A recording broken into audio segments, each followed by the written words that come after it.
बाळा काय करतोय? हा, नको देऊ रे, त्याने स्वतःच शोधू दे खाणं. हो मग स्वतःच शोधायला पाहिजे त्यांनी. असं खाऊन असं टाकून काय करणार आहेस तू? नाही हा? ते तांदूळ हा. माझी मम्मी म्हणाले हा. तांदूळ कबुतरांना तिकडे घेऊन ये. हो पण त्यांनी त्यांनी मग कधी शोधायचं स्वतःचं जेवण खायला? हां, आणि तुला माहिती आहे का कबुतरच्या शिनी किती रोग पसरायला लागला पूर्ण भारतात? तुला माहिती आहे का त्याच्याबद्दल? हां, जरा थोडंसं तुझं टीचरला विचार शाळेत जाऊन की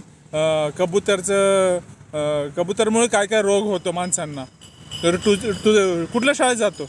समज हां, सनस विद्यालय. कुठे आलं ते सनस?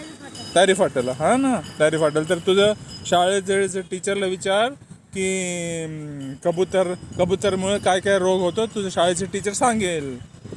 बरोबर. आणि ते रोग माणसांना खूप धोकादायक आहे. तुझे श्वास घेतो ना, श्वास, बरोबर, तर ते कबूतरच्या शीमुळे त्या जेव्हा ते पूर्ण कोरडं होऊन त्याचे जे भुगा आपला शरीरात श्वास घेऊन आतमध्ये जातो, तेव्हा तुझं लंग्स इन्फेक्शन तुझं लंग्स फेफड्यांची इन्फेक्शन होतं त्याच्यामुळे. म्हणून कबुतरांना खाऊ घालणं बंद करा. मग काय? हां, समजलं का? नको घालू, माझं तर म्हणणं आहे.